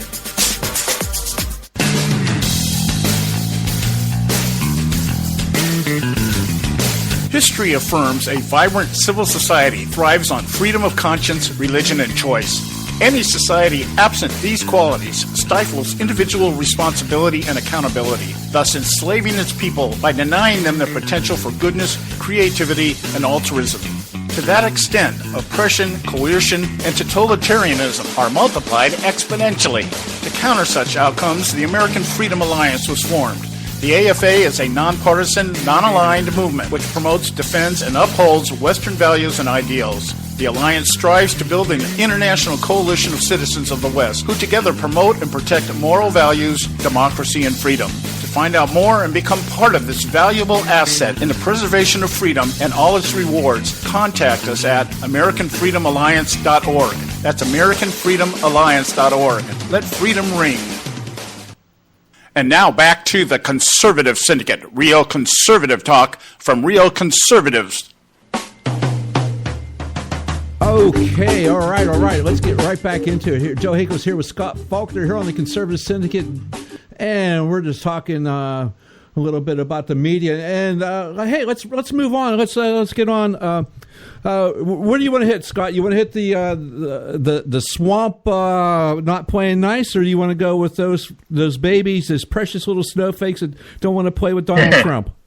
Well, I think it all kind of interconnects. Again, getting back to the entitlement issue, that the having Schumer standing up and trying to say that he wants to slow down the confirmation process. I mean, he doesn't have enough votes to stop anything, thanks to the Reid rule of the last few years under Obama, which means that you cannot filibuster any presidential appointee except for the Supreme Court. And so what blows my mind is that the Republicans have allowed him to basically dictate how to move forward. I mean, when you go back to 1981, when Reagan, the Senate the Republicans took the Senate for the first time since the mid-1950s. So coming into January 1981, Republicans were literally scrambling to organize the Senate for the first time in almost 2 generations. Yeah. And yet they were able to hold hearings and confirm every single one of Reagan's cabinet except for, I think, HUD. And so now the Republicans have been in charge of the Senate since 2014. They've had time to organize. They've known who these appointees have been since Thanksgiving, because Trump actually named them fairly quickly. And we just now today finally finished the first round of hearings on most of them, and they're talking maybe 2 people getting voted on for confirmation later in the afternoon tomorrow. And so Trump, unlike Reagan, is maybe will have 2, maybe 3 people in his cabinet confirm when he walks in the door on Monday morning, the 23rd. That is ridiculous, and shame on the Republicans in the Senate for letting Schumer dictate such things. Yeah, absolutely. I mean, Obama had 13 done in one day via voice vote. Yes. So, absolutely. So it's not that it can't be done. It's just so difficult. It just proves my point that the swamp is very deep and very stinky, and shame on these guys, these Republicans, to not figure this out. They're going to find out really quick. As we said in the first segment, the first hour of the show, we need everybody to continue to hold these guys' feet to the fire. Just because Trump won an election doesn't mean the battle's over. It's just begun.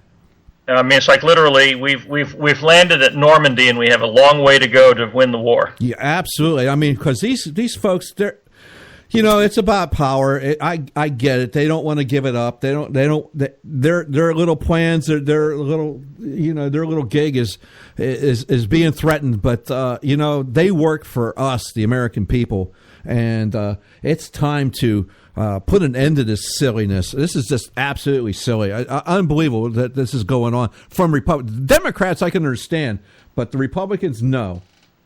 Yeah, it shows again that Trump ran against the establishment across the entire ideological spectrum in Washington, and unfortunately, it's showing itself in these confirmation battles. It's an ugly thing too, the 60 plus snowflakes that don't want to play. It's just like, really? What would if she was on the other foot? We know exactly how that would be rolling. That would be front page news about how racist Republicans are. Every 4 years, whether it's family issues, illnesses, there's 2 or 3 members of Congress who don't show up at the inaugural, but for personal reasons. This is the first organized boycott, literally since Lincoln's inaugural in 1861. Think about that. Yeah, exactly. 1861, 1864. And who were those? Oh, yeah, that's right. Those were Democrats. They were Democrats. Yeah. Yes. Yep. Absolutely. They were Democrats then, and so they haven't learned anything in 100-some years.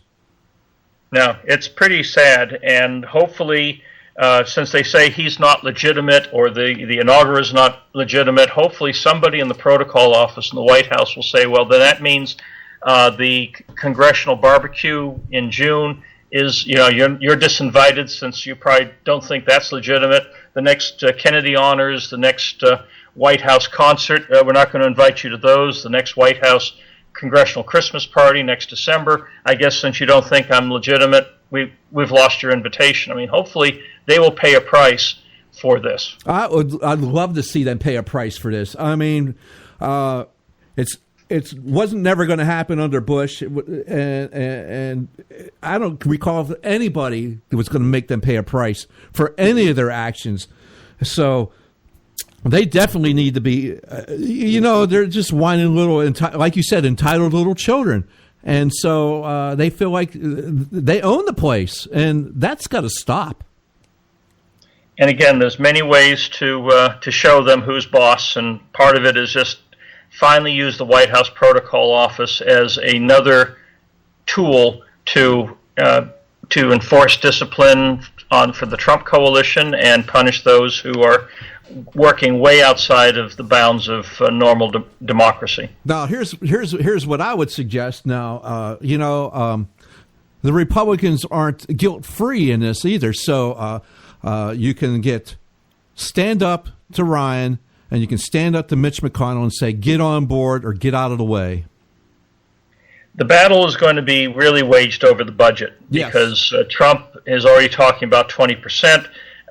There's even in some of these departments and programs, you could probably wipe out the entire department or program. You could certainly wipe out, in some cases, 50 to 80% of the spending, and no one would notice because it's all eaten up in consultants and layers of bureaucracy in Washington. And I think that Trump's got the team to go in there and do that kind of surgical strike. But if Congress says, oh my goodness, we can't cut this, it's our turf, it's our friend, it's our sacred cow, then we're going to have some we're going to have some come to Jesus moments here. Yeah. Speaking of coming to Jesus, so Scott, what you going to be doing tomorrow?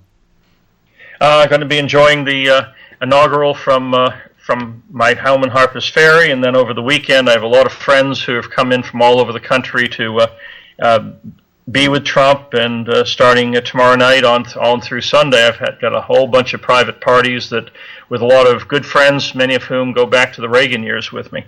Oh, good, man. I like I said, I'm feeling it here.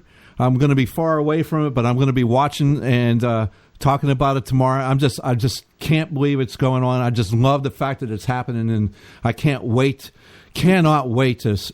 for 11 o'clock my time tomorrow. That's just going to be... well, hopefully, whether it's over the weekend or first thing on Saturday morning, I just am hoping that we are going to see Trump in front of a camera and a desk and a big stack of papers, and he's just going to start erasing the Obama administration one signature at a time to remove as many of these executive orders as fast as his hand can sign. Oh, yeah, or maybe we can bring out that famous auto pen and let it do its thing. Yeah, I mean, just sort of do a little tote board. Maybe they can do something like, you do on Powerball numbers or whatever. Just just have a tote board. Every time he signs something, another thing pops up with the executive order number 345A. And it just, poof, gone. And just do something interesting, like maybe Candy Crush or whatever. Yeah, and all of a sudden, yeah, exactly. And all of a sudden, you'll see some dollars floating back into this treasury because you no longer need that. And into the economy.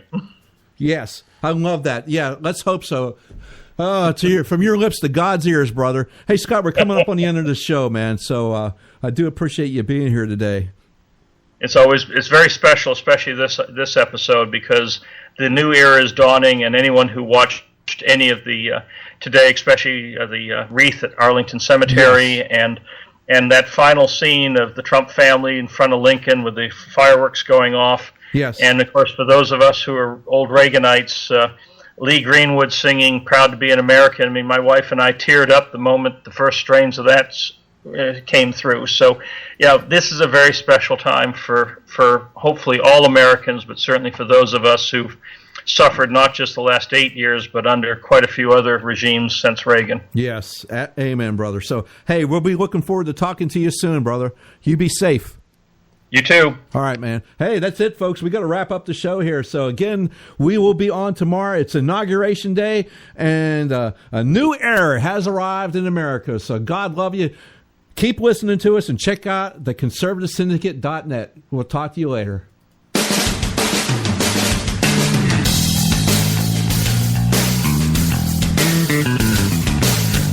Thanks for tuning in to this edition of the Conservative Syndicate, the nationally acclaimed, globally syndicated, politically incorrect talk show that seeks to tear down the imaginary wall of separation between church and state.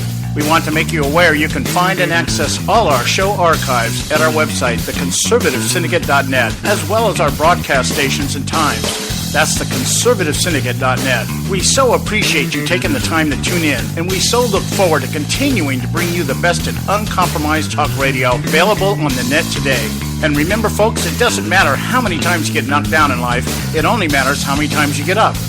I'm John Matthews, along with Joe Hayko, signing off until next time right here at the Conservative Syndicate. God bless you, and may God continue to bless America.